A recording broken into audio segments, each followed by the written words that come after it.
Esta conferencia comenzará a grabarse. Nada, no hay problema. Nada. No, continuamos. Sí, no pasa nada. Era la primera, Sí. perdóname. Nada, tranquila. Y bueno, como comentábamos, en el año 99 se creó el capítulo de la Asociación de Geosintéticos en España. Ahí he puesto un par de gráficas de los mercados para tener un poco un orden de magnitud de qué estamos hablando. Estamos hablando de muchos millones de dólares o de euros a nivel mundial, como se puede ver ahí en esa gráfica, y una variabilidad de materias enorme. Entonces, tenemos pues, geotextiles, geomembranas, geomallas, georredes, infinidad de materiales que vamos a ver ahora. Una pequeña notación de empresa, ¿no? Para poner en situación quién es Solmas, que es el mayor fabricante de geosintéticos a nivel mundial. Originalmente, como hemos visto en la primera diapositiva, pues había una parte americana, digamos, canadiense en este caso, con los plásticos en los años 80 con las geomembranas, que era lo que, digamos, el inicio de Solmax, pero a la par, anteriormente, en Austria estaba la Casa Polyfel y en Francia estaba la Casa Vidin, en Europa. Casa Polyfel era inicialmente la farmacéutica austriaca, que luego fue absorbida por la petrolera austriaca. Y en Francia estaba la empresa Vidin, que digamos eran pues, los dos rivales, ¿no? Y como suele pasar, pues al final los dos grandes empresas de geotextiles no tejidos y geomallas se unieron y crearon el grupo Polyfel. El grupo Polyfel, a su vez, fue comprado por la empresa Tenkate holandesa en el año 2005, y mientras pues estábamos a nivel América trabajando pues todos los tejidos, todas las láminas impermeables con dos empresas que eran Gandel Plastic y luego en Alemania, digamos, la paralela a Gandel Plastic, que era Schlegel Lining Technology. ¿Qué pasó? Igual que con Polyfel y Vidin, no tejidos fue absorbido por Polyfel y Gandel y SLT alemanes fueron unidos en una empresa. Esa empresa de impermeabilización al final ha ido a formar parte de la empresa canadiense Solmax, que compró a la empresa alemana GSE y se ha hecho un monstruo enorme. Por lo visto, pues bueno, según dicen, somos la empresa doble en producción del siguiente productor de geosintéticos a nivel global. Fabricamos 300 millones de metros cuadrados de geosintéticos al año, tenemos más de 2.000 empleados en 26 países, 19 fábricas en todo el mundo. Fabricamos todo tipo de geosintéticos, tiene la parte buena que podemos dar solución a prácticamente todas las casuísticas, pero desde el punto de vista comercial también tiene la parte interesante que hay que comercializar y vender todas las soluciones, ¿no? Porque hay fábricas, como veis ahí, en todo el mundo, 19 fábricas que están 24 horas afortunadamente funcionando, ¿no? 365 días al año. Esta es una diapositiva que la llevo usando 25 años. Creo que es muy significativa. Yo he traído aquí unas muestras para que se pueda ver los materiales. Están disponibles si necesitáis muestras, tenéis interés concreto, se pueden solicitar. Perfectamente al final dejaré el email, la última diapositiva. Y a partir de ahí hay que entrar con lo que es la clasificación, digamos, en tipología y funciones, ¿no? Estas son funciones: separación, filtración, drenaje, refuerzo, protección, control de erosión externa, impermeabilización. Y estos son los materiales, digamos, las subfamilias: geotextiles no tejidos, geomallas, geotextiles tejidos, geocompuestos en la parte de refuerzo, geoesteras para control de erosión, georredes y geocompuestos de drenaje, GBR, que son barreras impermeables, poliméricas, bituminosas y arcillosas. ¿De acuerdo? Esto es fundamental tenerlo claro porque, como veíamos al principio, son todo geo algo. Entonces, tenemos la familia de los geosintéticos divididas en permeables y esencialmente impermeables. Dentro de los permeables tenemos los geotextiles, tejidos y no tejidos, y los productos relacionados con geotextiles, es decir, la geomalla, la georred, la geocelda, la geostera. Aquí tenemos otra vez las funciones. Y a mí siempre me gusta, somos los primeros que tenemos que hablar lógicamente con propiedad, decir el nombre y el apellido. Cuando digo el nombre y el apellido me refiero a geotextiles de separación o geotextiles tejidos de refuerzo o geotextiles no tejidos de protección, geomalla de refuerzo, georred de drenaje, geocelda para control de erosión o geostera de control de erosión. En la parte impermeable tenemos lo que son las barreras geosintéticas, que son de tres tipos, como veíamos en la diapositiva anterior: bituminosas, barreras bentoníticas y barreras poliméricas. Esta es la parte impermeable. Cuando juntamos algo de esto, pues conseguimos geocompuestos. Si yo uno un geotextil no tejido con una geomalla, pues obtengo un geocompuesto de refuerzo. Si utilizo un geotextil no tejido con una georred de drenaje, saco un geocompuesto de drenaje. Si utilizo un geotextil no tejido con una barrera geosintética polimérica, que existen, por ejemplo, pues consigo un geocompuesto impermeable. Entonces, digamos que esta es la clasificación y a mí personalmente me gusta mucho el nombre y el apellido para saber que una georred no es de refuerzo, es de drenaje, y una geomalla no es de drenaje, es de refuerzo. Parece una tontería, pero luego a la hora de la obra, cuando en obra llegas y dices pon la georred para reforzar, pues la georred no trabaja tracción y podemos tener un problema muy gordo. Un inicio clave para todos los tipos de geosintéticos. Dependen sus propiedades de la materia prima y el proceso de fabricación. Eso es clave. Este tipo de tablas, por donde vemos las materias primas y las propiedades y unos comentarios, pues, bueno, malo, pequeño, grande, alto y bajo, eso es muy relativo, ¿no? Hay que intentar considerar este tipo de tablas que encontramos en mucha bibliografía y saber valorarla, porque hay mucha variedad y esto es demasiado sencillo para la complejidad que tienen los geosintéticos. Y la complejidad de los geosintéticos viene sobre todo por el comportamiento, que es la clave.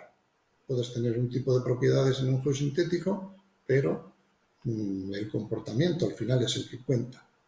El comportamiento depende de las propiedades y de la interacción con el medio. Esos son, digamos, dos premisas, estas dos líneas que son, creo, muy a tener en cuenta. Igualmente, pues bueno, antes de pasar a ver las tipologías, tenemos aquí una cuestión importante que después de muchos años trabajando, hay muchísimas personas que se creen que el marcado C, que está en todos los productos de construcción, es una marca de calidad garantizada. Mucho cuidado con eso.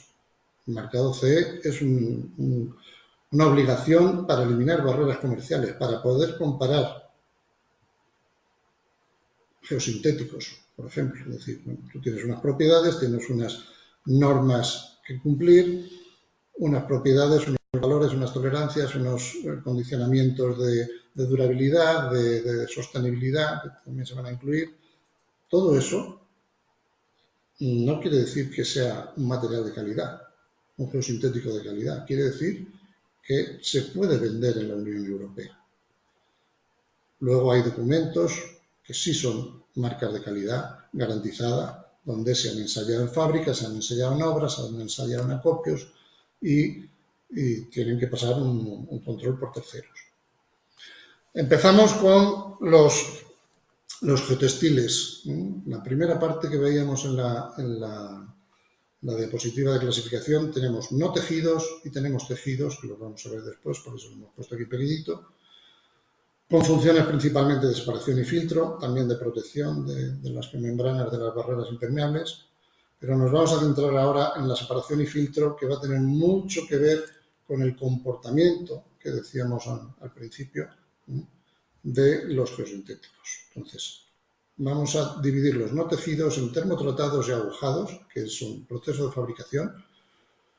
Estos dos procesos de fabricación consisten en o bien fibras cortadas termotratadas y agujadas, o bien filamentos continuos agujados o termotratados. ¿Qué diferencia hay?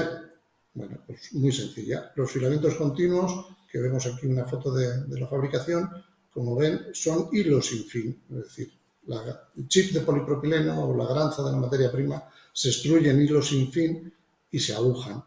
Y en algunas ocasiones, unos fabricantes solamente agujamos, otros fabricantes agujan y dan un termotratado posterior, igualmente con las fibras cortadas.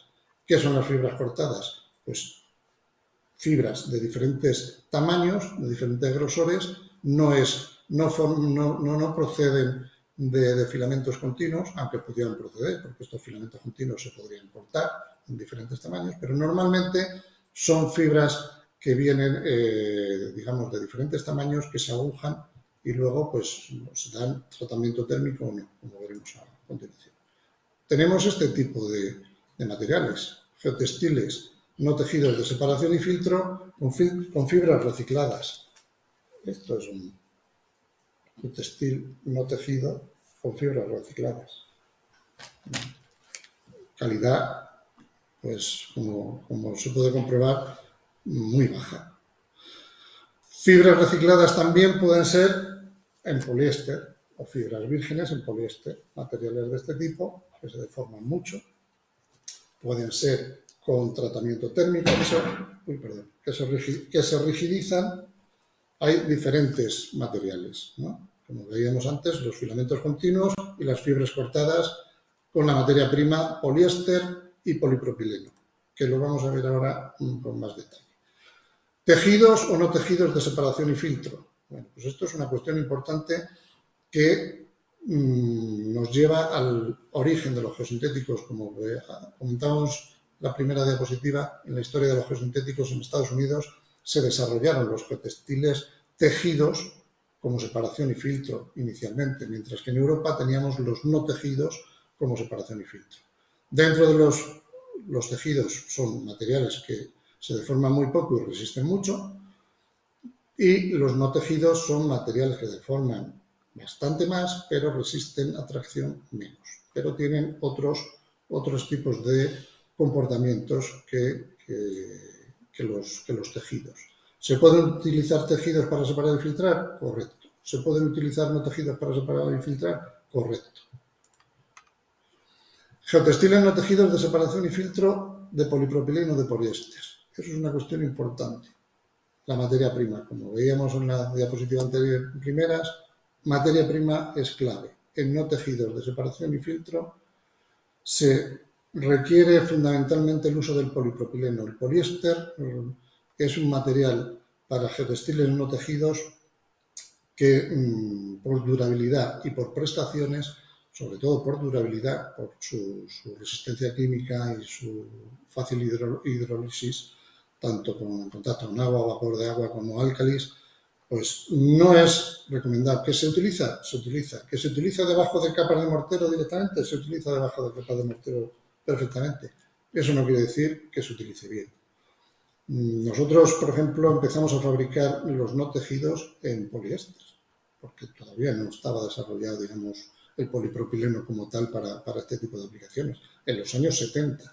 Desde primeros de los años 80 no hemos vuelto a hacer no tejidos en poliéster.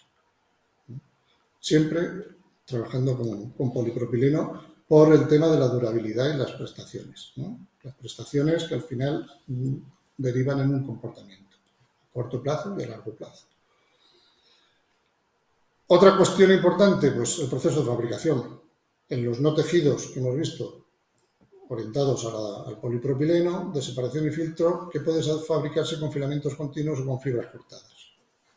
Los filamentos continuos tienen la ventaja de que tienes un 100% de trazabilidad desde el chip de polipropileno, desde la granza, que entra por unas tolvas, se extruyen en un sinfín, como veíamos en la fotografía anterior, se unen mecánicamente, pues el lado agujado queda ya un poco antiguo, porque puede ser unido mecánicamente por agujas o unido mecánicamente por chorro de agua. Y luego, pues bueno, se empaqueta, se etiqueta, etc. Mientras que los no tejidos con fibras cortadas, como decíamos, pues pueden venir de aquí, puedes tener una extrusión, hacer los filamentos continuos y pasar aquí, lo cual estás haciendo, digamos, un trabajo doble, ¿no? O lo que es más habitual es que el fabricante compre las fibras de diferentes tamaños, diferentes grosores y las aguje y les dé tratamiento térmico o no y luego las empaquete. Una cuestión importante es el comportamiento tenso-deformacional en los no tejidos. Los getextiles no tejidos de separación y filtro en polipropileno tienen una elongación de este pelo para los no tejidos de fibras cortadas, mientras que si son de filamentos continuos tienes una deformación más amplia, más intermedia, digamos. Estos son materiales que tienen fibras cortadas con tratamiento térmico, con lo cual la elongación, como vemos aquí, la deformación es mucho menor, se adapta peor al terreno que los agujados sin tratamiento térmico. También tenemos fibras cortadas que son solamente agujadas que se deforman mucho, ¿no? Como veíamos aquí en este caso. Este material son fibras cortadas, pero también se deforma mucho. No quiere decir que no valga un material, que no valga el otro. Al final los materiales hay que saber elegir en función de las condiciones de contorno de cada obra. Y muy importante es también tener en cuenta lo que es el filtro. El filtro es la función más importante de un no tejido. Entonces hay que tener muy en cuenta que los no tejidos, si están solamente agujados, se deforman más, se adaptan mejor al terreno, tienen una homogeneidad de la abertura de poros, de la porometría mejor, es más homogéneo y por tanto el paso de fino se realiza con mayor facilidad evitándose la cromatación. ¿Qué es lo que pasa cuando damos, aparte del agujado, damos un tratamiento térmico? Que las fibras o los filamentos se aglutinan, con lo cual las partículas tienen dificultad en pasar. La homogeneidad de la abertura de poros es mayor. Entonces el riesgo de cromatación es también mayor y se produce antes. En cuanto a getextiles tejidos, tengo por aquí algunos ejemplos. Como decíamos, era digamos, la versión de separación y filtro de los americanos, de los norteamericanos. Esto es un getextil no tejido, que tiene su trama y tiene su timbre, como vemos aquí en un dibujito. Hay una gama baja, que es precisamente de separación entre los 15 y 40 kN, con deformaciones del 15-40%. El comportamiento tenso-deformacional hay que tenerlo siempre presente. La tracción va con la deformación en el mismo ensayo y va juntito. Es igual que decíamos antes, nombre y apellido en los geosintéticos, pues resistencia a tracción sin deformación o viceversa no tiene sentido. Luego existe una gama alta, media alta de resistencias que va de 55 a 200 kN, ¿vale? Donde las deformaciones son bajas, son menores del 10%, que tienen funciones de separación de filtro, pero también de refuerzo. Digamos que estas son las primeras generaciones que se desarrollaron en Estados Unidos en los años 70, 80 y, bueno, y hoy en día se siguen usando, ¿no? No solo en Estados Unidos, sino en todo el mundo, lógicamente, ¿no? Posteriormente se desarrollaron los tejidos integrales, siempre con polipropileno de alta tenacidad, es decir, volvemos a la materia prima. Este material es polipropileno, no tejido, pero no es de alta tenacidad, no es de alto módulo. Este material es polipropileno, pero es de alto módulo. O sea, son polipropilenos los dos, pero totalmente diferentes. Esto es polipropileno. Hay que tener en cuenta la materia prima, como decíamos. En estos getextiles integrales, ¿qué es lo que ha mejorado? Ha mejorado el comportamiento. Las propiedades hidráulicas, las propiedades de durabilidad y las propiedades mecánicas siguen siendo igual de buenas como veíamos en la diapositiva anterior del inicio. Pero han mejorado mucho la capacidad de filtro y la capacidad hidráulica. De hecho, hay materiales como de última generación, como este tipo de materiales que se fabrican, que nosotros fabricamos en Estados Unidos y desarrollamos con los departamentos del transporte de 16 estados americanos, desarrollamos con las universidades de Alaska y de Austin, de Texas, desarrollamos este tipo de materiales que también, aparte de ser tejidos, separar, filtrar, reforzar, drenan en el plano. Es decir, aquí parece que el agua no va a salir por ningún sitio, pues sale. Y sale si lo tienes a presión atmosférica. Es una barrera capilar. Se utiliza en terrenos blandos, en terrenos colapsables, en terrenos expansivos sobre todo y en terrenos propensos a congelarse. Y ahí vemos un ejemplo, ¿no? Esto, digamos, es la última generación. Digamos, veíamos aquí una primera y una segunda, y ahora tenemos una tercera, cuarta y quinta generación. Estos son los geosintéticos que se desarrollan hoy a nivel estabilización de esplanadas, incluso colocándose encima directamente de la tierra vegetal. Vamos a ver obras después. Seguimos con los geotextiles tejidos, pero ahora con los de poliéster de alto módulo. Este material, esto es poliéster, pero no es de alto módulo, es un no tejido de poliéster.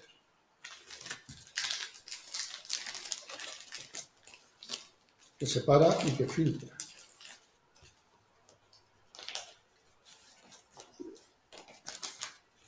Este material es un geotextil tejido de poliéster de alto módulo. En cuanto a durabilidad, tiene, obviamente, durabilidad química, al final tiene los mismos condicionantes que cualquier poliéster, ¿no?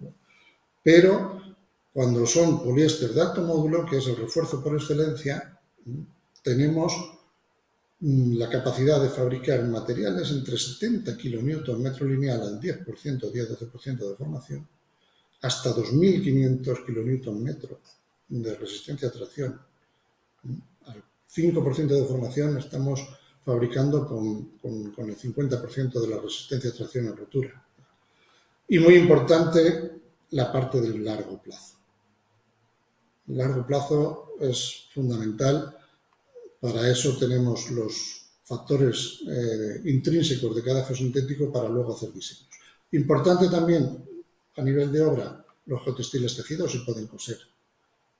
Se pueden coser en fábrica, se pueden coser in situ, para trabajar, por ejemplo, con paneles desplegables sobre suelos muy blandos. Y esta palabra es muy importante, diseño. Todo esto tiene que ir diseñado. No vale decir, bueno, con un geotextil tejido de X kilonewton, hay que tener mucha experiencia para hacer eso. Entonces, hay muchos métodos para diseñar y eso muchas veces no se conoce. Seguimos con más materiales de refuerzo, como son las geomallas. Son geomallas abiertas, como veis ahí en la foto, en la imagen, que es una estructura abierta. También en este caso son de poliéster de alto módulo, pueden ser de polietileno, de polipropileno, de polivinilalcohol, de fibras de aramida, ¿no? El estándar está entre 200 kN y 800 kN metro de resistencia a tracción. Todas estas materias primas tienen una característica, que es que rompen a diferentes deformaciones. Por ejemplo, el polipropileno de alto módulo pues puede romper entre el 5% y el 15%. El polietileno está rompiendo entre el 10 y el 15%. El polivinilalcohol rompe al 6%. La aramida rompe al 2-3%. Es decir, pero hay una cosa que también es muy importante resaltar, es el coste-beneficio. Yo puedo reforzar con cualquiera de estos materiales, pero para eso hay que diseñar, y diseñar significa fijarse en el coste.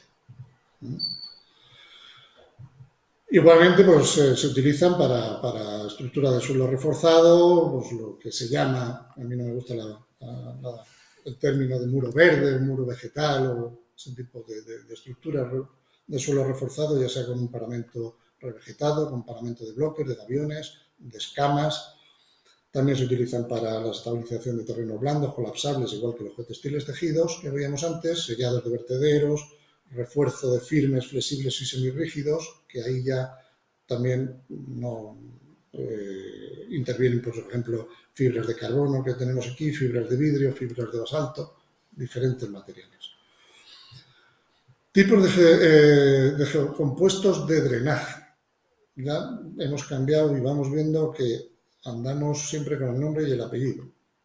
Esto es una georred de drenaje, en concreto de polietileno de alta densidad, que no refuerza, sino que lo que es un espaciador para que el agua circule por ese hueco. Puede llevar un geotextil en una cara, no tejido de filtro, o por dos caras, ¿no?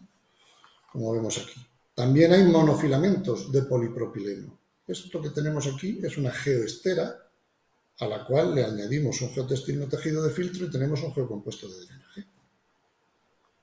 Tenemos también mechas drenes verticales, tenemos lo que coloquialmente se conoce como huevera para la edificación, que es una lámina de polietileno reciclado normalmente, que se le hace una serie de deformaciones en forma de cesta de huevos, ¿no? De ahí el nombre. Se utiliza sobre todo en edificación, ¿no? Materiales impermeables. Ya hemos dejado la parte de geosintéticos permeables y nos vamos a dar un repaso a los geosintéticos impermeables. Tenemos los poliméricos y los bituminosos, las telas asfálticas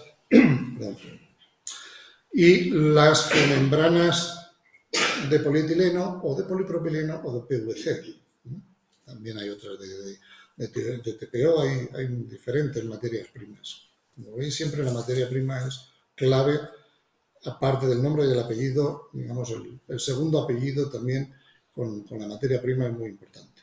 Las geomembranas de polietileno, pues como veíamos en la primera diapositiva, se desarrollaron en los años 70-80 y han evolucionado mucho. Aquí, por ejemplo, en España tenemos la fortuna de que tenemos fabricantes nacionales de buena calidad, aparte de la empresa nuestra que fabrica en Alemania y en Canadá y en Egipto y en Asia.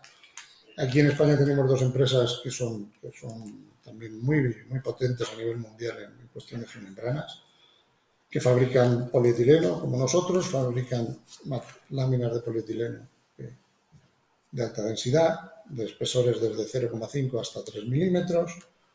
En polipropileno, este es otro polipropileno diferente al del no tejido y al polipropileno del tejido. Tres tipos de polipropileno diferentes. Esto es un material en muestra pequeña más rígido, el polietileno, y el polipropileno es más flexible. También puede texturizarse el polietileno en una de las dos caras, en una o en las dos caras, como veis aquí en la foto, está texturizada en las dos caras para trabajar por fricción en los sistemas de impermeabilización, que veremos un poco más adelante. Y bueno, pues la cuestión importante es distinguir polietileno 100% en vertederos, en la impermeabilización en vertederos. Yo diría en el mercado español 90% de polietileno en la impermeabilización de balsas. Mientras tanto, los túneles pues, se trabaja mucho más el PVC. Yo diría 90-95%. Hay muy pocos túneles hechos en polietileno en España, ¿no? Otra barrera geosintética, en este caso la arcillosa. Los geocompuestos de bentonita. ¿Qué es un geocompuesto de bentonita? Pues, como decíamos antes, teníamos que sumar cosas. Sumamos un geocompuesto, para formar un geocompuesto, sumamos un geotextil no tejido,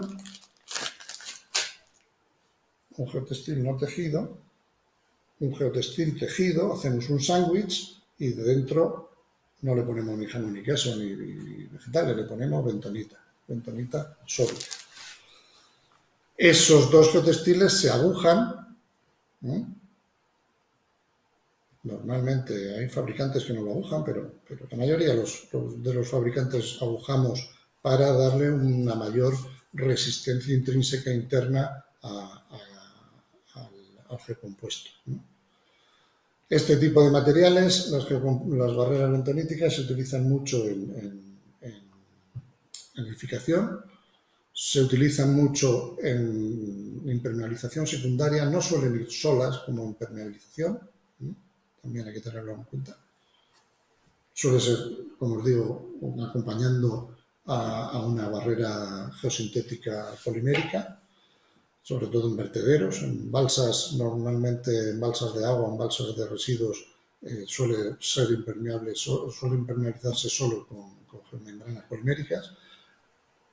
Y bueno, pues son materiales que lamentablemente en España no se fabrican en Polonia mucho, se fabrican en Bulgaria, nosotros los fabricamos en Alemania, se fabrican en Estados Unidos, pero en España, por ejemplo, pues bueno, como comentábamos aquí antes de empezar, una de las cosas que tenemos bentonitas en Almería, por ejemplo, pero no hay fabricación nacional de geocompuestos bentoníticos, ¿no? De barreras impermeables, de barreras geosintéticas arcillosas. Tenemos fabricantes de barreras poliméricas, tenemos fabricantes de barreras, lo diré, bituminosas, pero no tenemos fabricantes nacionales de barreras arcillosas. Pasamos a la parte de control de erosión superficial y estabilización subsuperficial de taludes, que esto es un mundo dentro del mundo de los geosintéticos. He incorporado aquí una primera imagen de mantas orgánicas, de paja, de pulpo, de esparto, con y sin mallas de polietileno, de polipropileno o de poliéster en refuerzo, aunque es un material orgánico, pero muchas veces al llevar el refuerzo sintético, pues bueno, lo he querido incluir como una solución más al control de erosión superficial. Luego tenemos materiales de este tipo que se llaman geoesteras, que es una palabra que a mí me parece fundamental. No es una geomalla, no es un geotextil, es una geoestera. Está en la norma 10.318, si no me recuerdo mal, en terminología. Es una geoestera. Si a esto le ponemos dos geotextiles, tenemos un geocompuesto de drenaje, como habíamos visto. Si le metemos una geomalla de refuerzo, pues podremos ponerlo en talude, unas verticales, si lo diseñamos bien. Tenemos otro tipo de materiales como este. ¿Qué es esto? Que bueno, son pues, fibras en forma de bucle, que pueden ser de poliéster, que pueden ser como estas de césped artificial, fibras de hierro artificial, en un geotextil tejido, en este caso de polietileno.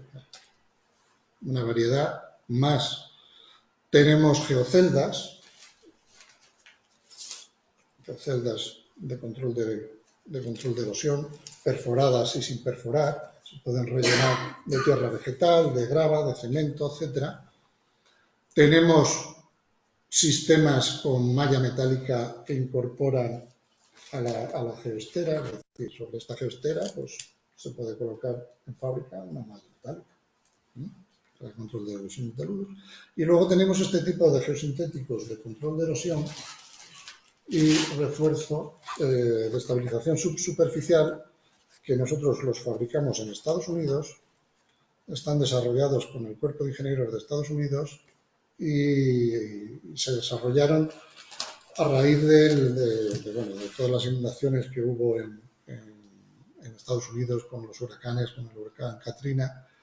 Es un material que tiene una resistencia a tracción y alargamiento muy buena, siempre junta, como decíamos antes, resistencia y deformación, llamarle deformación, alargamiento, elongación.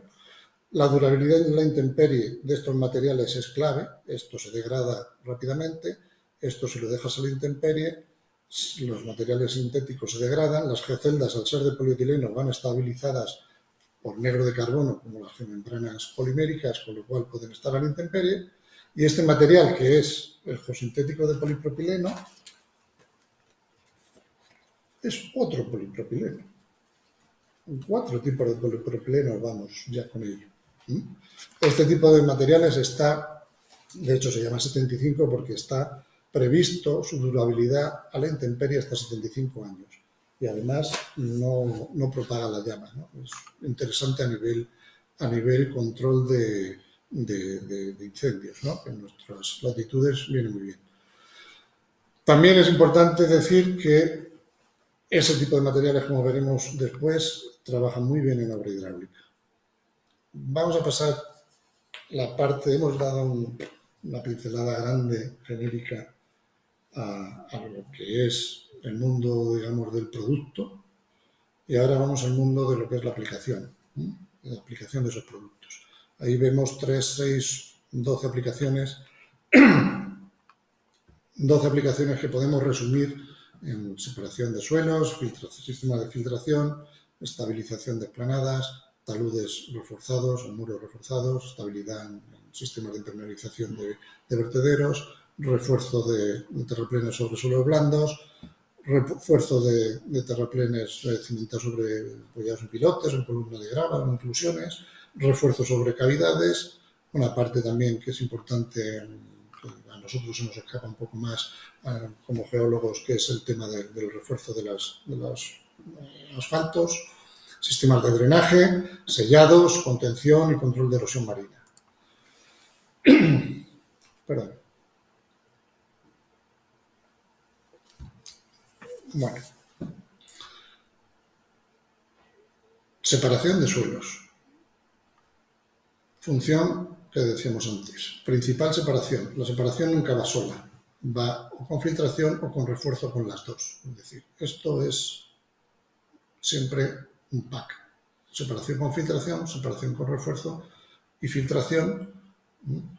Eso es fundamental tenerlo en cuenta porque por eso hemos hablado primero bastante de los no tejidos, porque son los que van a tener mucho que ver en el comportamiento de soluciones no solo para separar suelos, sino también en combinación con el refuerzo y con soluciones de estabilización de esplanadas o de refuerzo en base de terraplenas que veremos ahora. Aquí vemos una foto, esto es aquí de Madrid, de la urbanización de los Aijones, donde pues, en 3-4 años se han suministrado como 3 o 4 millones de metros cuadrados en una sola obra. Un getestil no tejido de separación, de filamentos continuos, de polipropileno virgen, de este tipo que creo que tengo por aquí alguna muestra. Debería tener alguna muestra. No es un material como este, porque esto es un getestil, por decirlo de alguna manera, porque lo declaro como getestil en el mercado CE, pero esto no vale ni para las mudanzas. En concreto, este material que estáis viendo aquí es este material, un tejido agujado, polipropileno, se deforma, se adapta al terreno, tiene una función de separación y filtro. Podemos también tener ejemplos como este, que también es una obra de separación, un material de diferente granulometría separado por un tejido que veíamos antes, que perfectamente se puede hacer, ¿no? Normalmente, como decíamos, en Europa se trabaja más la separación y el filtro con el no tejido. Importante, resistencia a tracción y alargamiento para aguantar la puesta en obra y adaptarse bien al terreno. Y a partir de ahí nos vamos al filtro, la función filtro, que es abertura de poros y permeabilidad vertical. Esas son las propiedades que determinan un comportamiento a nivel de separación de suelos y también a nivel de filtro. Es decir, esas 4 propiedades te están definiendo un geotextil no tejido y también un geotextil tejido, lógicamente, para separar y filtrar. Nada de gramos, nada de espesor, nada de si el color es verde o lleva puntilla. No, esto son no tejidos que no valen para nada. Esto es un material de color blanco. Este es gris porque está extra estabilizado a los rayos ultravioleta para aguantar más a la intemperie. Hay getextiles de color negro, que no quieren decir que porque sean negros tienen una especial estabilización ultravioleta. Es importante tener en cuenta esas 4 propiedades para separar y filtrar. Tenemos materiales como este, que es un no tejido, que se adapta muy bien al terreno y le metemos encima un bloque de joyera como este, en puertos. Y veis ahí una foto. Pues eso es un material como este, que es un bicapa. Si ponemos un geotextil de una zanja y le ponemos un bloque de joyera, pues nos cargamos el filtro. Esto es muy buen filtro, pero para ponerlo en una zanja. Si lo ponemos debajo de una joyera, nos cargamos el filtro. Vale, pues vamos a poner uno que resista a las colleras. ¿Vale? Esto es un material que se deforma muy bien, no tejido, polipropileno virgen, agujado, filamento continuo, se adapta muy bien al terreno, se adapta muy bien a las colleras, pero es un material para proteger frente al funcionamiento una barrera o impermeable. No es para filtrar. Para eso está, pues bueno, pues los criterios de filtro, como hay en suelos, pues hay en geosintéticos, en geotextiles. Este material que decíamos pesa igual que este. Olvídense de los gramos, por favor. No valen para nada, nunca. Solo para gastar dinero.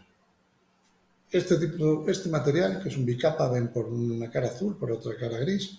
Este es gris por los dos lados. Mismo proceso de fabricación. 600 gramos pesa cada uno. Pero si yo pongo esto debajo de una escollera, lo que voy a crear es un problema porque el agua no va a pasar a través del geotextil. Para eso, el profesor Giroux, que es uno de los sabios de los geosintéticos, de los geotextiles, creó uno de los criterios de filtro que es basado en el número de constricciones que se puede calcular en cualquier geotextil de filtro, y nosotros en los años 90 desarrollamos este material específicamente para colocar detrás de aviones, detrás de bloques de trápodos en puertos o bloques de escollera, ¿no? O riruela de escollera. ¿Y cuál es el kit de este material? Es que tiene filamentos delgados, como los geotextiles de filtro de las zanjas, y filamentos de diámetro grueso, como los geotextiles de protección, agujados una capa encima de la otra y con dos tonos de color para facilitar la puesta en obra, que además te lo ponen en una cara, no hay pérdida. Todo eso lleva detrás un diseño. Hay que diseñar ese filtro. Otros ejemplos que los voy a pasar muy por encima. Esto es la parte de asfaltos. Pues bueno, viendo aquí diferentes ejemplos, geomallas, geocompuestos, pero bueno, es la parte de asfalto que le he querido dejar porque bueno, es una aplicación que se sepa que también está ahí. Este tipo de aplicaciones ya totalmente geotécnicas es separación, filtración y refuerzo, todo en uno. Todo en uno, que puede ser a través de un geocompuesto, a través de un geotextil tejido, con la interposición de un geotextil no tejido de separación y filtro con una geomalla de refuerzo. Pongo esta carita porque al final, pues bueno, si me pongo la chaqueta de comercial, pues digo, qué bien que voy a vender dos materiales. Si me quito la chaqueta de comercial y me pongo la buena, la de geotécnico, digo, ¿por qué voy a utilizar dos materiales si puedo hacerlo con uno? Con un geocompuesto de refuerzo o con un geotextil de tejido de polipropileno de alto módulo. Esto es un parque fotovoltaico, son caminos de acceso. Todo esto se diseña el geotextil y se diseña la sección que va encima. En función de las cargas hay métodos de diseño desde los años 80. Se diseña, se optimiza. El dinero no está en el geosintético. El dinero está en ahorrarte 80 centímetros de suelo de aporte para hacer un vial provisional que vas a tener aquí, o un vial, digamos, donde las cargas fundamentales van a ser en fase de construcción, y tienes un suelo blando o tienes tierra vegetal. Los tejidos se trabajan sobre de polipropileno. Los integrales que veíamos, este tipo de materiales, se trabajan directamente sobre tierra vegetal. Aquí cuando dices, voy a hacer un parque eólico, un vial de acceso o un fotovoltaico, lo primero que te dicen es que tienes que quitar la tierra vegetal. Pues, muy bien. Y hay que ponerle 80 centímetros. ¿Vale? Pues muy bien. Puedes funcionar con un CBR1 de 1% a 30 centímetros de zahorra y un geotextil de altas prestaciones, ¿no? De este tipo o de este tipo. Esto es una obra, por ejemplo,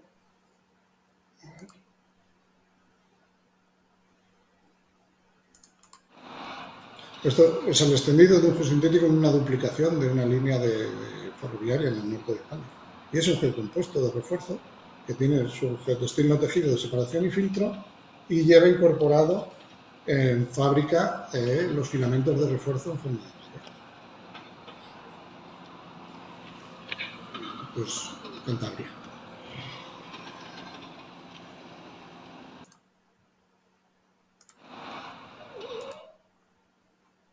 Estructuras de suelo reforzado.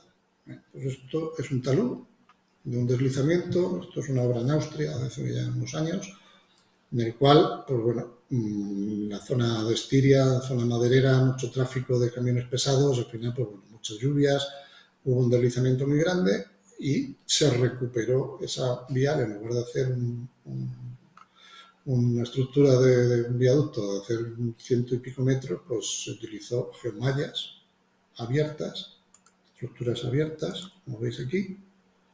Se puede utilizar también los geocompuestos de refuerzo, pero fundamentalmente se trabaja con geomallas porque trabajan por imbricación con el material granular y, lógicamente, con su diseño. Otras soluciones son pues, con las mismas geomallas y los bloques prefabricados, que normalmente son patentes americanas, que la clave de todo esto está en la conexión bloque-geomalla. Es decir, cada bloque tiene que tener homologada una geomalla a nivel resistencia en el punto de conexión. Y eso hay que ensayarlo y los fabricantes lo deben tener ensayado cada bloque con la geomalla. Eso hay que tenerlo en cuenta, que es muy importante de cara a la seguridad. Y siempre con el diseño. La geomalla podrá ser de poliéster de alto módulo, de polipropileno, de polietileno, de polivinil alcohol, en función del miedo y el dinero que tengamos, ¿no? El refuerzo por excelencia, como decíamos, es tanto que a largo plazo es el poliéster de alto módulo y a corto plazo es el polipropileno de alta tenacidad. Aquí vemos una obra a medio y largo plazo. Esto es un refuerzo sobre suelos blandos. Tenemos aquí drenes verticales que habíamos visto antes. Yo creo que no habíamos visto. Pues estos son mechas de drenaje. Un cuerpo muy finito de drenaje con un geotextil de filtro por cada cara en unas bandas que se clavan en el terreno, como vemos aquí. Esto es, si no recuerdo mal, el puerto de Valencia cuando hubo la consolidación hace ya 15 o 20 años. De hecho, ahora va a volver a haber mucha obra de puertos también ahí en Valencia. Esto es un ejemplo donde este material que hay aquí es un geotextil tejido de poliéster de alto módulo y hay que diseñarlo, hay que calcularlo, hay que trabajarlo con los métodos de diseño habituales de refuerzo de terraplenes. Hay que conocer, lógicamente, los parámetros intrínsecos, los factores de reducción, afluencia, es decir, a largo plazo de los geosintéticos, los daños de instalación, los factores de reducción por daños de instalación, por daños medioambientales. Todo ese tipo de documentación de información son los fabricantes los que tienen que proporcionarla a las ingenierías, ¿no? Están disponibles, no es un secreto. Eso es, si no es posible calcular, ¿no?, correctamente. Aquí vemos un ejemplo de ejecución.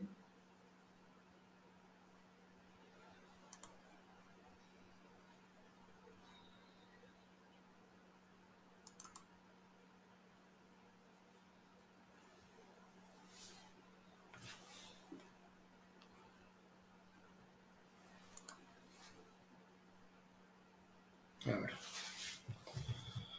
Muy importante, no solo el diseño, sino también cómo instalar los materiales, sobre todo los de refuerzo en obra, muy importante, ¿no? Muy importante, en este caso, pues bueno, es un refuerzo de terraplenes sobre suelos muy blandos, con geotextiles tejidos de refuerzo, en una dirección y en la perpendicular, en la longitudinal y en la transversal, como vemos aquí.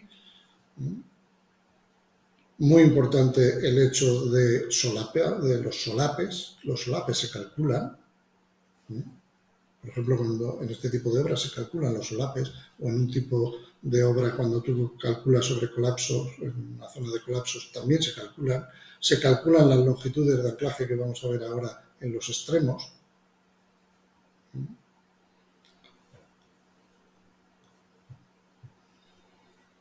Estas son obras que se vienen haciendo en España, pues bueno, por lo menos en los últimos 25 años que me ha tocado a mí, pues se hacen muchas obras y pasamos todos los días por muchas carreteras y muchos ferrocarriles donde estamos viendo la comodidad que tenemos, pero porque abajo hemos trabajado muy bien con geosintéticos, con diseño. Esto es otro tipo de obra de refuerzo de terraplenes sobre suelos blandos cimentados sobre pilotes. Esto es Algeciras, en el Centro Comercial Puerto Europa. Como decíamos, estos parámetros siempre a tenerlos en cuenta. Diseño a largo plazo, limitar las deformaciones de los geosintéticos. Hay normativa británica, normativa holandesa, normativa alemana, normativa escandinava. Aquí, lamentablemente, no somos capaces de traducir nada, ya no crear, sino ni siquiera traducir. Hay diseño, hay métodos de diseño, infinidad. Hay que saber conocerlos y conocer los materiales con los que vas a diseñar. Bueno, pues en este caso, pues, estáis viendo ahí una obra que están desarrollando materiales que por decir, dices, hay 1, 2, 3, 9 señores empujando. Bueno, 9 señores empujando porque estamos hablando en este caso de textiles de tejidos de 1200 kN, que el rollo puede pesar a lo mejor, no sé, 800 kilos y más. Esto lo normal es no hacerlo a mano, sino lógicamente con medios mecánicos. Pero bueno, es un ejemplo de lo que se hacía esto, pues esto en 2009, sino en 2007. Otra obra que esta es una de las obras que yo más cariño tengo porque es mi primera obra a nivel geosintéticos y fue también una parte importante. Esto es el AVE de Madrid a Barcelona, en Guadalajara, en las Calizas del Páramo, donde hay colapso o riesgos de colapso, y se hicieron los cálculos, se diseñaron, se hizo una impermeabilización de la zona con geomembrana de polietileno de alta densidad y se hizo el diseño y se utilizaron geocompuestos de refuerzo como estos, ¿no? Eso fue el año 2000 y se hicieron con geocompuestos de refuerzo, que quería buscarlo yo en este mare magnum de cosas que tengo aquí. Exacto. Que son no tejidos, geotextiles no tejidos con los filamentos de refuerzo en forma de malla. ¿Se podía haber hecho con una geomalla? También, pues probablemente también, si lo diseñas perfectamente. ¿Lo pudiéramos haber hecho con un geotextil tejido? También. Hoy muchas veces los fabricantes diseñamos por stock, porque la obra hay que solucionarla en 15 días. Y yo diseño, llego con mis factores de reducción de este material fantástico y digo, bueno, pues necesito tantos kilonewton metro lineal al 2% de formación en una vida de servicio de 60 años de obra, de 120 años o de 10 años de lo que tengas de vida de servicio. Pero resulta que tardo 2 meses en fabricar el 500.000 de metros cuadrados que necesita la obra. Ojalá, eso era antes. A lo mejor puedo diseñar con esto. Igual, con sus factores de reducción. Con todos sus condicionamientos. O con este material, ¿por qué no? Es decir, la idea es, todo vale, sí, casi todo vale. Pero hay que saber cómo se diseña y con qué se diseña. En este caso, pues bueno, fue un geocompuesto de refuerzo de 100 kN metro lineal al 10% de formación en rotura en ambas direcciones. Bueno, como es una cavidad, se podría haber hecho perfectamente como refuerzo uniaxial. Hay métodos para diseñar con refuerzo uniaxial y con refuerzo biaxial. Estabilidad de sellado de vertederos, otra cuestión importante. Aquí en España, sobre todo, muy importante. Podemos trabajar con geosintéticos de refuerzo, como este tipo de materiales, que bueno, no deja de ser un geotextil tejido de polipropileno, de poliéster de alto módulo, que lo tendré por aquí en algún lado. Bueno, es una cosa como esta, con unos bucles de refuerzo para que haya mayor fricción, pero fundamentalmente trabaja por tracción. Aquí tenemos una geomalla, que es una estructura abierta y colocamos el terreno, la capa de tierra vegetal encima, ¿no? La cobertura, y luego esto se calcula. Esto es muy importante, saber la resistencia de tracción que necesitamos en esta geomalla, en función del sistema de impermeabilización que tenemos debajo y en función, lógicamente, de la geometría del talud y del espesor de tierra que tenemos encima. Más cosas, drenajes. Pues bueno, tenemos muchos tipos de drenaje. No es lo mismo filtrar que drenar, son funciones diferentes. El drenaje es el drenaje en el plano del geosintético, en el cuerpo del geosintético. Un geotextil no tejido tiene una capacidad de drenaje en su plano, por muy grueso que sea, muy pequeñita. Entonces, tenemos que trabajar con cuestiones, con espaciadores, ¿no? con georredes o con geoesteras, ¿no? Para el drenaje vertical, pues lo mismo. ¿Qué es importante aquí? Saber las condiciones de contorno. No es lo mismo poner un compuesto de drenaje entre dos capas de tierra en vertical que entre una capa de tierras que va a venir por aquí a lo mejor y una capa y una superficie de hormigón. Pues los ensayos de la capacidad de drenaje de esos materiales dependen del gradiente hidráulico, de las condiciones de contorno, es decir, si está entre dos partes blandas, dos partes duras o una blanda y una dura, y las cargas. Las cargas te van a limitar también, lógicamente, la capacidad de drenaje. Aquí vemos pues, el drenaje en una balsa, esto es Castilla-León, donde vemos que de los taludes pues, sale agua. Lo normal que es tener una capa de un geotextil de protección y una geomembrana de impermeabilización. Y luego llenas tu balsa. En este caso, ¿qué es lo que haces? Coger un geocompuesto de drenaje para canalizar este agua y llevarla a sacarla fuera de la balsa para que no haya empujes. Luego, otra cuestión importante en drenajes, sistemas de drenaje sostenibles, como este, con un geotextil de filtro. Muy importante. Aquí ya no estamos hablando de drenaje como función de geosintético, sino geosintéticos, geotextiles no tejidos, de filtro en un sistema de drenaje.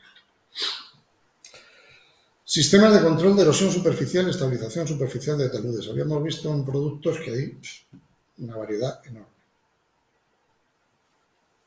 Bueno, pues esto es una obra en Portugal, hecha hace un par de veranos, que se utilizó pues, un material como este, que decíamos uno de los geosintéticos de polipropileno, que aguanta 75 años a la intemperie, que no propaga la llama y que además resiste hasta 7,2 metros por segundo de velocidad de agua. Todo eso está súper demostrado por los ingenieros, el cuerpo de ingenieros de Estados Unidos, diferentes universidades, que también es una pena que aquí pues, no haya una investigación a nivel geosintético, quizás derivada de la falta de producción nacional que tenemos, ¿no? Pero bueno, aparte de ese paréntesis que he querido dejar ahí, es, bueno, esta solución también lleva detrás un diseño, lleva una puesta en obra, lleva unos anclajes en concreto en este caso, que también se diseñan. No es solo el control de erosión superficial, ¿vale? Es el control de las avenidas, el control de la erosión por avenidas. La revegetación, ahí estamos viendo esta parte del lecho ya con revegetación. No ha habido, esto es revegetación natural, no ha habido una revegetación. Esto está saliendo por sí solo, salen cañas, salen de todo. Pero lo importante de esto es el diseño, la ejecución, obviamente, la durabilidad. Y la resistencia al fuego, que en nuestras latitudes es fundamental. Más ejemplos de obra. Pues bueno, a nivel de impermeabilización, como veíamos, las membranas de impermeabilización, los geocompuestos bentoníticos, es decir, las barreras impermeables, las barreras geosintéticas arcillosas y poliméricas, los geotextiles no tejidos de protección, que van siempre acompañando este sistema. Esta es una de las miles de balsas que tenemos en España. Esto es uno de los túneles también que se trabaja mucho la impermeabilización, en este caso con PVC. Esto es una obra de vertederos donde vemos, no se distingue muy bien, pero bueno, os comento. Esto es un geotextil no tejido de filtro, esto es una georred de drenaje, esto es otro geotextil de filtro no tejido y esto es la membrana de impermeabilización. Es decir, aquí se ha hecho in situ el tema del drenaje y luego se ha colocado la lámina impermeable. Esto es un vertedero. Más ejemplos de obra. Pues bueno, tenemos sistemas de control de erosión costera. Esto es otro mundo. Y sistemas de desecado de lodos. Estos son materiales tejidos de muy alta resistencia que se fabrican y se diseñan para controlar la erosión marina, y con la cantidad de kilómetros y problemas que tenemos de erosión en España, estamos en fábricas Olmas todavía esperando a poder hacer alguna obra bien hecha con estos sistemas que en Portugal, por ejemplo, yo que soy responsable para Portugal, llevamos, pues me parece que son más de 12.000 metros lineales de este tipo de sistemas, se llaman geotubos, para control de erosión costera. Estamos hablando de la costa atlántica y están expuestos a la intemperie. Todo esto para regeneración de playas, para diques, para desecado de lodos, para tratamientos de agua ácida también, para minería.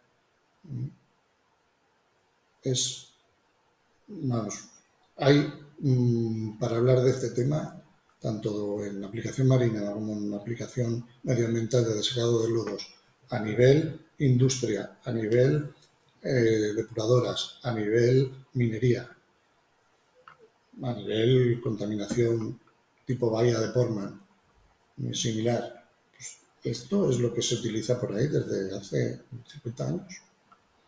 Y aquí todavía, cuando desarrollamos algo, pues lo más importante al final es el coste. Y así nos luce el pelo.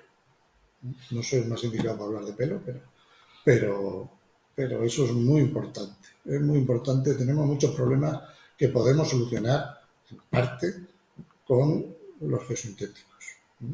Y esto es otro problema que tenemos, la investigación y la experiencia. Las cosas se aprenden haciendo y orientándose con las empresas que saben de esto y que llevan, pues bueno, Tencate, la empresa anterior la última empresa antes de ser Solmas, era holandesa. Fueron los que desarrollaron estas soluciones en los años 50 para las inundaciones en Holanda. Estamos hablando de 60 años, 70 años. Algo saben en Holanda de esto. Más cuestiones importantes. Una palabra nueva, aquatextil. Aquatextil. Ya no es un geotextil, es un aquatextil para biodegradación de hidrocarburos en el agua infiltrada. Es un material desarrollado en los últimos 10-15 años por la casa nuestra. Bueno, hay más fabricantes que también lo tienen, obviamente. Pero la característica principal de estos materiales es que filtra como un no tejido, un geotextil no tejido, polipropileno, sigue siendo polipropileno. Tenemos la ventaja de que retiene las partículas de hidrocarburos que el agua de infiltración arrastra, pero además los degrada, con lo cual no tienes que regenerarlo, no tienes que levantar la estructura y volver a cambiar el aquatextil. Es decir, es una tecnología de manera que desprende, entre comillas, un cebo para que vengan las bacterias, los microorganismos que degradan ese hidrocarburo. Esto hay una empresa que se llama Tencate Aquavia en Francia, que es del grupo, que ahora ya ha pasado a ser también Solmas, lógicamente. Y bueno, pues aquí es una de las soluciones que a nivel sistema de drenaje sostenible son presentes y son futuro. Y bueno, pues también con el diseño, siempre con el diseño, es palabra clave. Más ejemplos, pues bueno, aquí tenemos una geocelda de un sistema de confinamiento celular para contener suelos, lo diré, gravillas o suelos arenosos sueltos, por ejemplo, zonas de playa. Uno de los compañeros geólogos comentaba que él había tenido experiencias con SACA. Son soluciones que existen. Polietileno, polipropileno, siempre el nombre, el apellido, la materia prima como segundo apellido. Más materiales. Aquí vemos un no tejido con una lámina impermeable que se coloca en las zanjas, es una obra en Portugal, se coloca en zanja, en vertical, para evitar que las raíces penetren. Esto es un antirraíz. Y esto es un antihierbas. No es la típica rafia que vemos aquí en jardinería. Es un no tejido de polipropileno también, para evitar el uso de químicos. Incluso, en este caso, esto es Cerdañola, el corredor que se hizo hace años en Cerdañola. Se suministraron 80 a 100.000 metros cuadrados de este tipo de material para eliminar o minimizar el crecimiento de malas hierbas, y dio la casualidad de que evitaba los jabalíes. Fue una cuestión muy curiosa. Nos llamaron diciendo: nos ha gustado mucho la solución porque se ve que el jabalí no entra donde no había este material, estaba todo destrozado por los jabalíes. Donde estaba este material no pisaban. Se ve que pues, no les debe gustar el polipropileno. Por último, la diapositiva de sostenibilidad. Geosintéticos y sostenibilidad van de la mano. Esto es un pequeño ejemplo. El tráfico de camiones se reduce en 95% cuando se utilizan sistemas geosintéticos, lo que se traduce en una menor huella de carbono y un entorno de trabajo más seguro. Es decir, todo esto está calculado. Hay ejemplos en la Asociación de Fabricantes Europea de Geosintéticos, hay ejemplos hechos ya, pero se presentaron en el Congreso de Geotecnia de Valencia del 2012, o sea, hace 12 años. No es nuevo. No, nos creemos que la sostenibilidad es del año pasado o de hace 2. No. O sea, lo de la huella de carbono y los geosintéticos está hace 12 años puesto blanco sobre negro, perdón, negro sobre blanco. Y las 3 As, que me gusta decir siempre: tiempo, recursos naturales y costes. Siempre el coste va de la mano del diseño, el diseño bien hecho. Y para eso hay que tener los conocimientos, la experiencia, saber dónde se puede echar mano para hacer esos diseños o quién te puede echar una mano en ese sentido. Y bueno, pues ya por último, pues abrimos paso. Si queréis, tenéis alguna pregunta, pues intentaremos contestarla. Ahí os dejo los datos por si necesitáis alguna consulta, queréis muestras o cualquier cuestión. Sí. Yo tengo varias preguntas. Primera, no existe normativa española para geosintéticos, pero habrá CEN. Sí hay normativa española para geosintéticos. Por ejemplo, el PG3, tienes el artículo 422 y el 290. El 290, digamos, abarca casi todos los geosintéticos, basado en la normativa europea de armonización para el mercado CE. Para el mercado CE tienes unas normas donde te dicen qué parámetros tienes que pedirle al material. No son normas de diseño, son normas de producto, de aplicación. Pero no hay normas de diseño en Europa que haya aplicado CEN. No. Hay normas de diseño, pero están recién publicadas, no de métodos de diseño, ¿vale? Sino de cómo se diseña, pero sin diseñar. Es una cuestión. ¿Cómo se diseña, pero sin diseñar? Sí, las normas que hay no te dicen cómo te hacer los cálculos. Las normas europeas que están saliendo, son documentos técnicos más que normas en sí. Entonces, métodos de diseño, publicaciones en la British Standard, los americanos, la ASTO, la Federal Highway, tienes infinidad de documentos de diseño. En Europa es muy complejo y es muy genérico. Tú no puedes utilizar eso para diseñar. Es curioso, pero es así. Y lo del mercado CE ya es otro mundo, porque está en permanente revisión y lo único que te vale es para poder comparar cuando tú llegas a una obra y en lugar de una ficha técnica comercial das una declaración de prestaciones para poder comparar churras con churras y merinas con merinas. Pero esa declaración de prestaciones es una declaración voluntaria. Nadie te dice que eso es verdad. Se supone que es verdad. Se supone que... Pero tú puedes decir que tienes una resistencia a tracción de 20 kilonewton con una tolerancia del más o menos 80%. Ya, pero normalmente los productos de mercado C tienen que tener ensayos. Sí. Si no tienen ensayos, entonces es verdad que una cosa es que tú hayas ensayado para tener sello mercado C y luego mandes un producto que no cumple, pero eso ya es una cuestión de comprador. Claro, pero no, por eso yo hablaba al principio de la marca de calidad. Las marcas de calidad, eso sí está garantizado por terceros que van y te ensayan sin avisar. Pero la declaración involuntaria del mercado CE te dice que tú fabricas una cosa que se llama geotextil o fermalla o membrana, pero nadie te dice que eso sea bueno, ni que sea malo, ni que sea cierto. Luego, la segunda pregunta que tengo varias, perdón. No, era por dar pie también a la gente que las ha preguntado. Es la última, venga. Vale, La segunda y última es, has dicho que el uso de geosintéticos mejora la sostenibilidad porque circulan menos camiones. A ver, acláralo porque yo me quedo perplejo de que tenga que ver una cosa con la otra. Claro, porque vas a eliminar muchos movimientos de tráfico. Aparte de los materiales, tú imagínate un vial de un parque eólico. Ahí necesitas, si tú diseñas con el geosintético, vas a optimizar la sección, por lo cual vas a ahorrar mucho.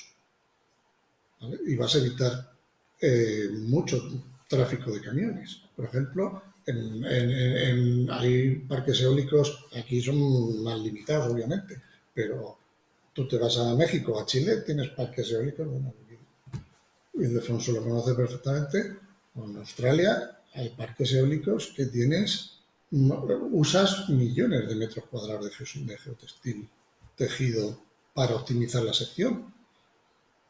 Claro, tú puedes llegar y no poner nada, o puedes llegar y poner un no tejido, como hacemos aquí, no tejido de 300 gramos. Es más barato. Y pones 80 centímetros porque tienes un suelo del 0,5% de CBR. Y aquello se lo come el geotextil, el no tejido y los 80 centímetros de grava que tú tengas, que tienes que traer con camiones. Sí, esto que está comentando José, me gustaría meter un poco la cuña porque yo he tenido esas experiencias en los Highlands escoceses construyendo parques eólicos en zonas de pit, clarísimamente unas turbas tremendas en las que si vamos a una construcción, a un diseño previo y a una construcción clásica, pues obviamente tenemos que cajear prácticamente toda esa turba, que son ese proceso, lo que tú has dicho, pues 60, 70, 80 centímetros, a veces incluso más, y sustituir todo ese material con un material de mejores prestaciones, que normalmente viene pues, de un préstamo y bueno, puede ser un material tolerable, nosotros llamamos tolerable, en las capas más bajas, pero en rodadura tiene que ser un material mucho mejor. ¿Qué ventaja tiene esta solución? Que nosotros en nuestra compañía ya llevamos aplicándola durante muchos años, no porque seamos más listos, sino porque nuestros compañeros escoceses ya lo llevan conociendo desde hace mucho. Precisamente soluciones de este tipo, de geomallas fundamentalmente, geoceldas también, en las que la capacidad de refuerzo de estos materiales hace que los espesores de aporte de las bases y subbases que se utilizan y capas de rodadura en ahorras sean muchísimo más pequeñas. Sobre todo porque los parques eólicos, como sabéis, tienen unas necesidades de transporte importante. No es que haya muchísimo transporte, pero es transporte muy pesado, grúas muy pesadas, camiones muy pesados, y lo que no podemos hacer es tener viales que se hundan de una manera pues inmediata, ¿no?, en el paso, y que puedan quedar los equipos atascados. Con lo cual hay que ir a soluciones efectivas y soluciones evidentemente baratas, pero el abaratamiento viene fundamentalmente por la menor necesidad de aporte de materiales que normalmente son materiales naturales, que tienen que venir de cantera, tienen que venir de otro tipo de préstamo, y que obviamente encarece, y por supuesto desde el punto de vista medioambiental no tienen nada que ver. O el ejemplo de un vertedero. Tu vertedero necesitas una capa de arcilla de 1 metro con unas determinadas características de permeabilidad.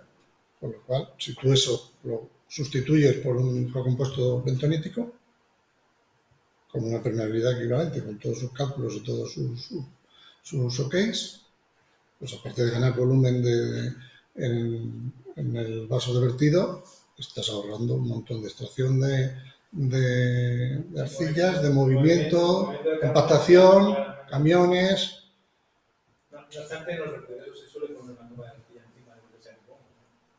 Bueno, en Pero España aparte de la lámina, luego sí que se pone algo. los vasos se impermeabilizan en principio con material natural, pero existe la posibilidad de sustituirlo precisamente por geomembranas.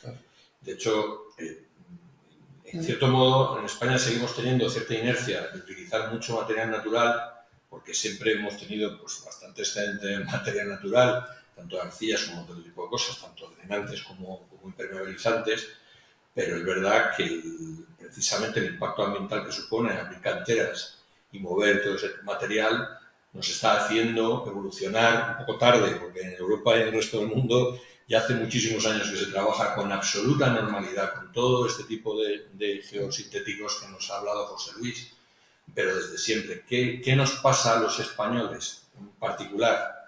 Pues que parece que hablar de geosintéticos, en el momento en que nombras la palabra geosintético, parece que encareces la obra. Y José Luis ha estado insistiendo en una cosa que yo quería un poco al final decirla, pero me voy a aprovechar, que es que hay que contar con ella para el diseño. Es decir, el diseño es fundamental cuando tenemos una necesidad en una obra y podemos evaluar dos cosas, una solución convencional y una solución con geosintéticos que nos mejora, nos refuerza más, nos incrementa la permeabilidad de un terreno, nos favorece la no erosión de un determinado terreno, y para eso hay soluciones naturales, soluciones más convencionales. Pero también hay otro tipo de soluciones, con lo cual aquí lo lógico, desde el punto de vista ingenieril, lo que hay que tratar de evaluar son las dos soluciones. En muchas ocasiones, una es más beneficiosa que la otra, o no, pero hay que evaluar las dos. Y desde luego no descartar el geosintético per se, simplemente porque pueda parecer más caro. Creo que hay que hacer un análisis económico y hay que ver realmente cuál puede ser lo más interesante. No solamente en cuanto a suministro y colocación del material, sino en cuanto a tiempo. Muchas veces este tipo de obras, pues ahora parques eólicos, pero parques fotovoltaicos les pasa lo mismo. Prima muchísimo el tiempo para poner en servicio. Entonces, creo que merece la pena hacer un análisis en esa línea. Creo que tenemos algunas preguntas. José Luis, si la quieres leer en alto. Sí. Alfonso, yo creo que esta es la primera. Sí. Sí.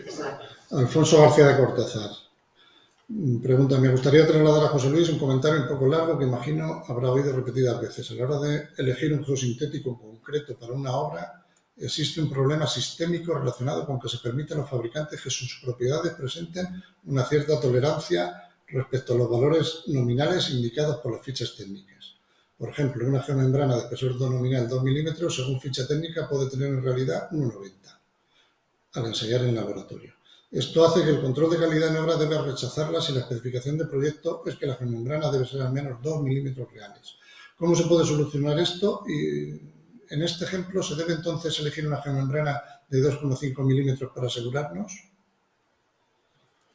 Vale, pues sí, es una pregunta, Alfonso, muy recurrente, y nosotros tenemos la respuesta muy clara. Lo primero, ficha técnica. Eso es el documento con el que compruebas, ¿de acuerdo? Valores nominales y tolerancia, lo que decíamos antes. 2 milímetros reales. Tú puedes fabricar una geomembrana como tú quieras. Depende de la materia prima y depende de los límites que tú le pongas. Si tú quieres tener un valor mínimo siempre que cojas una muestra de 2 milímetros, tendrás que irte a fabricar con valores nominales de 2.2, un 10% por encima. Otro fabricante necesitará irse más allá, depende de lo que controle su producción. En nuestro caso, fabricamos la geomembrana en Canadá, fabricamos en Alemania y fabricamos en Egipto. La geomembrana de polietileno de alta densidad. Y hay diferentes certificaciones. Si te vas a un vertedero de Alemania, te piden la certificación BAM, que te dice mínimo 2 milímetros. Con lo cual, tú tienes que fabricar de manera que cojas una muestra aquí, allí o acullá, sean 2 milímetros. En España se habla de 2 milímetros más menos el 5% de tolerancia, incluso hasta menos el 10% en ensayos puntuales. Es decir, el valor medio te tiene que dar los 2 milímetros más menos 5%, es decir, 1 milímetro. Pero te puede salir alguna de 1,83 y no pasa nada. Eso es en función, como siempre, del miedo y del dinero que tengas. Tienes mucho dinero y poco miedo, vas bien. Y al revés, obviamente. Entonces, es cuestión de acotar y decir, bueno, ¿qué voy a hacer? ¿Un vertedero, una balsa, un vertedero de residuos peligrosos, una balsa de residuos mineros? Y a partir de ahí tenemos una serie de materiales y de espesores y de tolerancias y de limitaciones. ¿Sabes? Si tú te vas a una obra de minería que te dicen quiero mínimo 2 milímetros, pues tendrás que fabricar 2,20 de nominal. 2,20 tranquilamente.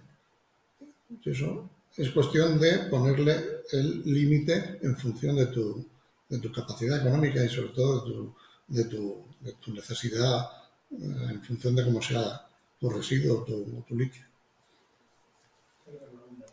Yo creo que hay otra pregunta. Isabel, gracias Isabel. Me gustaría saber si existen estudios respecto a cómo afecta al medio ambiente la utilización de geosintéticos, en este sentido, en la degradación de los mismos a su término de vida. Pues existen los geosintéticos, en la Asociación Europea de Fabricantes de Geosintéticos, que es una de las diapositivas que tengo, digamos, siempre en la parte de sostenibilidad. Ahora se ha puesto en boga decir, bueno, porque es un plástico y se degrada. Los geosintéticos tienen vidas de hasta 100 años, no se degradan. El problema que puede tener los geosintéticos es, por ejemplo, pues un PVC que migre en sus plastificantes. Pues eso puede ser un problema, ¿no? Pero como degradación como tal, tipo micropartículas, los geosintéticos se degradan si los dejas a la intemperie y no están extraestabilizados. Pero no es un problema como plástico, ¿no? Como lo que conocemos contaminación por plásticos, por degradación de los plásticos, el geosintético está aportando mucho más de lo que pudiera contaminar. Y en la Asociación Europea de Fabricantes de Geosintéticos y también en la americana y en la Asociación de IGS hay mucha información y estudios hechos al respecto, que bueno, eso da para otra charla completa, pero la balanza es enorme con respecto al aporte con lo que pudiera llegar a contaminar una degradación de un geosintético. Tenemos, Alfonso, gracias por la respuesta anterior. Una última pregunta para José Luis. He oído que SOLMAS dispone de geomembranas aptas para su uso con altas temperaturas. ¿Podrías concretar hasta qué rango de temperaturas mantiene su integridad y propiedades este tipo de geomembranas especiales? ¿Son mucho más caras que las convencionales? Muchas gracias. Sí, gracias, Alfonso, por la pregunta. Es una novedad que hace unos años disponemos, igual que tenemos láminas conductivas, tenemos láminas que van a rangos de temperaturas hasta de cientos, de casi 1000 grados. Lo que pasa es Hidrados, con grafeno, pero eso no está todavía... hidrados es... Sí, con grafeno. Está en desarrollo. Eso No se comercializan, pero están en ello. Están en Canadá estudiándose ese tipo de cosas que saldrán, pues, no sé, son procesos que... Lo digo porque yo tengo un horno cerámico que Claro. la fibra aguanta 1300. Sí. Si tú me fabricas una geomembrana... Eso saldrá, eso es el futuro. Mi horno se reduce, ¿sabes? Es como la geomembrana y una chapita de metal. Eso es el futuro. Eso está desarrollándose, no sé, a lo mejor no lo vemos en los próximos 15 Pero años. que no será para su uso En obra civil no. En obra civil tenemos, no, yo lo pongo como el caso extremo, como el caso tope, claro, que ya son materiales totalmente en desarrollo de cara al futuro, es decir, pero que se está trabajando en ello. Con empresas que trabajan en grafeno, y en las geomembranas estamos comercializando hasta temperaturas tranquilamente de 150 a 200 grados. Ese tipo de materiales están. Coste. Eso será necesario en una industria que tenga Claro. mucho calor, no sé, un entorno, Sí, suelos. pero el coste es totalmente exponencial. No tiene... Una pregunta que te quería hacer. ¿Qué rango de coste tiene esto? Porque los que no tenemos ni idea. ¿Esto a qué te refieres? El precio de venta al público de la membrana. En impermeabilización. Por ejemplo. Pues tener una membrana de polietileno de 1 milímetro que te pueda costar 3-4 euros metro cuadrado, material suministrado. ¿Hasta? Pues multiplica por 2 hasta 3 milímetros que te puede costar, pues eso, 10. Igual con los geotextiles tejidos. Tú tienes un geotextil tejido de 70 kilonewton que te puede costar un par de euros metro cuadrado. Y te puedes ir al extremo de los 2.500 kilonewton que te puede costar 35 o 40 euros. ¿El producto más caro que vendéis vosotros de esos que tienes encima de la mesa? Por ponerlo en contexto, porque yo no tengo ni idea. O sea, yo diría que sí, el geotextil tejido hecho en aramida, eso es una barbaridad, pero claro, se han hecho 2-3 proyectos. No compensa, lo puedes hacer, lo puedes fabricar, se ha hecho, hay obras hechas, pero a lo mejor te está costando un metro cuadrado 60-70 euros el metro cuadrado. Daros cuenta un detalle que... Hay soluciones más intermedias que nos andan en ese rango, ¿no? Eso es. José Luis, en su presentación, ha siempre planteado que ante un programa puede haber diferentes soluciones, con una gama de productos muy amplia. Entonces, en ese estudio de soluciones también va el estudio de costes. Es decir, si puedes dar una misma solución o soluciones equivalentes con unos materiales más económicos, al final, obviamente, es la solución que prevalece, ¿no? Pero también preguntar eso es como si es que ir al Corte Inglés y decir, a ver, ¿cuál es lo más barato que tienes el Corte Inglés y lo más caro? No, pero es algo parecido. Él ha dicho que el coste, el precio, es un factor muy importante a la hora. Es decir, hay gente que dice, bueno, dame esto que ya sí eso. Y ese ya sí eso hace que se destruya todo el modelo que nos ha contado, que es, hombre, vamos a mirar qué te hace falta aquí, en condiciones, qué suelo tienes, ¿para qué lo quieres? Porque esa es la pregunta que yo me he hecho. Después de todo lo que has contado, me ha parecido, digamos, un mundo proceloso donde, en fin, ya yo no tengo ni idea, pero incluso los que saben algo seguro que se habrán quedado de patada. Pues después de ver todo eso, y yo necesito a alguien que venga y me diga qué necesito en mi terreno. O sea, yo no sé si los ingenieros de caminos o los geólogos que llevan este tipo de obras son capaces de decir, no, voy a usar este. O no es mejor que llame a alguien que sepa de qué es. ¿Cuál es mi problema? Este, por ejemplo. Tú tienes un problema de turba, está claro. Probablemente tú dijiste, como tengo un problema de turba y no voy a hacer la excavación, voy a meter el coeficiente y me ahorro mucho dinero.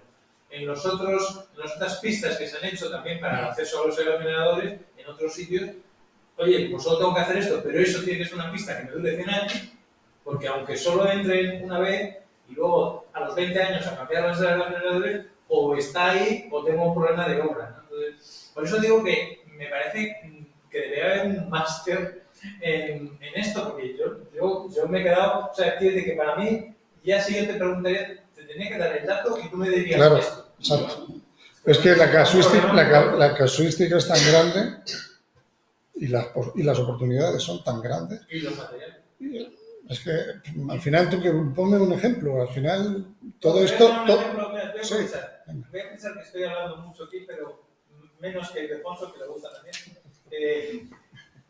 Nosotros estamos organizando el Colegio de Geólogos un curso de vertederos en Valencia y hoy me llamaban porque necesitaban a alguien que supiera de construcción de vertederos y de escombreras y balsas en minería en general, ¿no? Sí. Entonces yo estaba buscando técnicos que sean de empresas que lo fabrican y veo que tú, aunque no fabricas y estás allí siempre, en el caso concreto, tu charla sería muy interesante darle a nosotros. Pues hay un ejemplo que es mi niño dorado, la que veíamos antes del AVE ahí fue la primera y la tengo cariño por eso. Pero mi obra más importante a nivel económico y a nivel técnico fue en 2005 la clausura de las balsas de lodos mineros, de cenizas, y luego fueron de lodos, pero primero de cenizas, en Almagrera. En Almagrera había una superficie de 400.000 metros cuadrados de cenizas con una acidez pues, de la extracción de la pirita, pues imagínate. Aquello no había cómo meterle mano, Ferrovial y EPSA, que no hacían movimiento de EPSA internacional con los camiones, se les hundían los camiones. Fue la propia Junta de Andalucía la que tuvo que tomar cartas en el asunto porque aquello no tenía mucha solución. Contactaron conmigo, hicimos un diseño, Ferrovial decía que estaban echando 3 metros de tierra sobre un geotextil de separación y filtro y echaba 3 metros de piedra, de tierra, y aquello se metía con los dumpers todo para adentro. Entonces hicimos un cálculo con un material, eso en 2005. Éramos Tencate, no éramos lógicamente Solmas, y no miento, éramos Poligel todavía, no éramos Tencate. Y lo diseñamos con un geocompuesto de refuerzo, un no tejido de separación y filtro de filamento continuo polipropileno virgen con refuerzo en ambas direcciones de 400 kN lineal en poliéster de alto módulo. Porque entonces éramos Poligel, no fabricábamos los geotextiles tejidos, que eso vino con Tencate de Holanda. Entonces diseñamos con lo que teníamos. Lo que teníamos era fabricar 500.000 metros cuadrados en geocompuesto de refuerzo con su diseño. Y con 1 metro de tierras, en lugar de 3, camiones para allá, camiones para acá, maquinaria para allá. La idea era desmontar la escombrera y... No, era clausural. Tú tienes 500.000 de superficie de metros cuadrados que tapar. Claro, clausurar, con tierras, o sea, y con láminas impermeables. Al escombro eso encima y luego se echa encima el material para... Tú tenías todos los lodos, las cenizas piríticas, saturadas, que allí metías un tío, tu peor enemigo, allí saturaba 0, se disolvía. Se disolvía. Del susto nada más que... Entonces, ¿qué había que hacer? Tenías que echarle tierra encima y sus membranas de impermeabilización y su drenaje y tal, como si fuera un sellado de vertedero. ¿No? O sea, que es muy interesante. Sobre todo, a mí me gustan mucho los proyectos cuando llegas, tú vas a un sitio y te dicen, esto es lo que sabemos, y lo que saben es nada. Y entonces tú dices, hombre, yo haría esto, y luego lo hacen y funciona. Esto demuestra que es mucho mejor. Pensar cosas se hacen para que funcione. No, pero es que estos estaban allí, se les hundía. O sea, que está claro que en 2005, esto hace 20 años, hace un rato. José Luis, porque les interesaba echar tierra. No. Sí, pero echar tierra y... Pero eso sí y no. Sí, pero claro, económicamente les interesaba echar tierra, pero echando tierra veían que no los solucionaba. O sea, en ese caso a la contrata le interesaba echar tierra, claro, y la colocación del geotextil optimizó la obra. Claro. Por eso el geotextil fue una decisión de la Junta de Andalucía de Medio Ambiente, igual, pero eso es, al final es como todo. Los accesos de Madrid fueron 3/4 partes de lo mismo, de las radiales. Sí, pero yo creo que hay un desconocimiento, bueno, que te voy a contar. Sí. Hay un desconocimiento bastante importante. Pero- Yo te pongo un ejemplo, utilizar un metro de arcilla, que la puedes comprar, la puedes colocar a 25 o 30 euros por metro cúbico, si colocas una malla de bentonita, son 9 euros. Ah. Ya tienes ya de, Y está el ahorro y los camiones. Claro, y está el ahorro, los y camiones, todo, y el tiempo y todo, y el y funcionamiento es el mismo. el control de calidad. Ya tienes la respuesta. Ya puedes reducir a la tercera parte del coste. Yo siempre he pensado, si lo están haciendo es porque sale bien. Porque si no, no lo haría. ¿no? Pues es que imagínate pues, una obra como esa ahí en Almagrera, pero es que como esa hay muchas.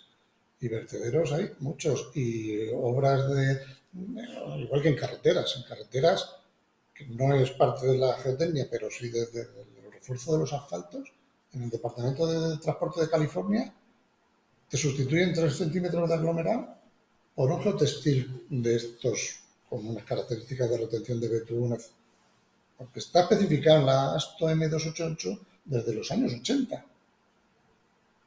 Yo llevo aquí haciendo 25 años pruebas con la administración, a ver si esto funciona, a ver si lo otro funciona, y cuando te llegas a la hora de la verdad, lo que hacen es comprar, pues, tiene mucha más fuerza la chaqueta del comercial que la chaqueta del técnico. Y eso se nota en el coste de las obras y en la calidad de las obras, ¿no? En todo. Yo quiero volver a yo creo que ya como reflexión final, y bueno, viendo que el mundo de los geosintéticos tiene dos visiones, la parte civil y la parte geotécnica, ¿no?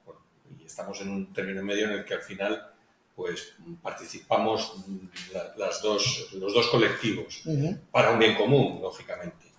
Y ya me quiero ir a la parte geotécnica, ¿no? Que es un poco la que nos compete a los que estamos un poco reunidos hoy aquí. Yo creo que el conocimiento, aunque sea al nivel al que hemos llegado hoy, un poco de iniciación de todo este tipo de productos, creo que a nuestros compañeros que se dedican a la geotecnia les puede ayudar mucho, fundamentalmente a dos cosas. Primero, a caracterizar mucho mejor los terrenos en los que se puede llegar a utilizar este tipo de soluciones, insistir más quizá en los análisis o los conocimientos del estado y de la naturaleza de los materiales, insistir más en granulometrías, ya no solo granulometrías por tamizado, sino también por sedimentación, porque muchas veces cuando tenemos intenciones de retención, pues tenemos que conocer muy bien cuál es la fracción fina, por poner un ejemplo, ¿no? Conocer también muy bien cuál es el quimismo de las aguas en las que va a estar en contacto este tipo de soluciones u otro tipo de materiales como hormigones, etcétera, también tiene que tener este tipo de investigación. Y por otro lado, yo creo que también es muy importante que nuestros compañeros tengan cierta capacidad como para poder recomendar en sus estudios determinadas soluciones para poder guiar a los clientes. Es decir, no, mire, usted tiene aquí esto y búsquese la vida. Creo que debemos dar un paso más adelante como colectivo de geólogos y geotécnicos, o geotécnicos que somos geólogos, para tratar de aportar una serie de soluciones, aunque sea a nivel preliminar, a nuestros clientes y poderles guiar a las diferentes opciones que pueden tener para desarrollar los proyectos, los ingenieros o los arquitectos a los que pueda llegar el estudio geotécnico submarino. Creo que eso es importante. Es decir, no solamente seguir con la mentalidad de pensar que las soluciones tienen que ser convencionales, que los materiales a utilizar son naturales, sino que nosotros ya debemos de ir un poco más allá e introducir dentro de nuestro portfolio este tipo de soluciones que pueden ser muy útiles para nuestros clientes y que puedan dar un valor añadido a los estudios geotécnicos que nuestro colectivo de geólogos profesionales puede aportar. Creo que sería fundamental y era un poco también el motivo de organizar esta charla contigo, José Luis, porque sí es cierto que entre nuestro colectivo todo este tipo de materiales, que es un mundo, y ojo, es un mundo que prácticamente ha empezado, es interesante que lo conozcan. Y creo que ese objetivo, en parte, ha sido cumplido. Yo espero que haya por lo menos la concienciación de decir, como tú comentabas antes, de poder contar siempre con la solución convencional, la solución geosintética, evaluar costes, evaluar beneficios y a través un poco que no es un material de construcción más, que está ahí para que hay diseño hace 50 años, que hay experiencia, que hay muchas obras hechas y bueno, que estamos siempre dispuestos a participar, ¿no? en apoyar a las ingenierías, en apoyar a las administraciones y también, ¿por qué no?, lógicamente a las constructoras que al final son las que compran. Bueno, pues muchísimas gracias, José Luis, por esta completísima, yo diría, completísima presentación. Te agradecemos además mucho el ver esto aquí en directo. Espero que se haya visto bien en la cámara porque la verdad hay una variedad que uno no se piensa. Y luego, bueno, y me parece muy oportuna la presentación precisamente por el hecho de que no nos imaginamos tanta variedad de producto y han quedado patentes.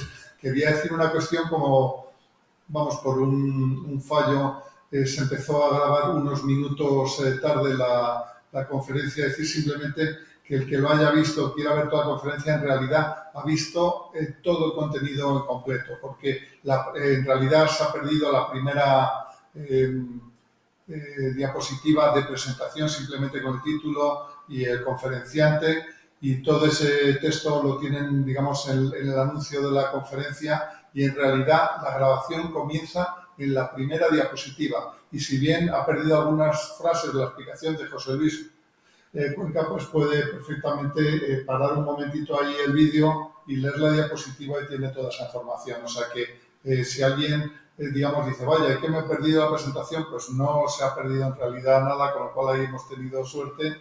Y bueno, se siente ese detalle, pero no os habéis perdido nada. Pues os agradezco mucho la asistencia, tanto a los presentes como a la gente que nos habéis seguido a través de Internet, que sois mayoritarios. Y bueno, pues agradeciendo esto nos despedimos hasta la próxima. Muchas gracias. Muchas gracias.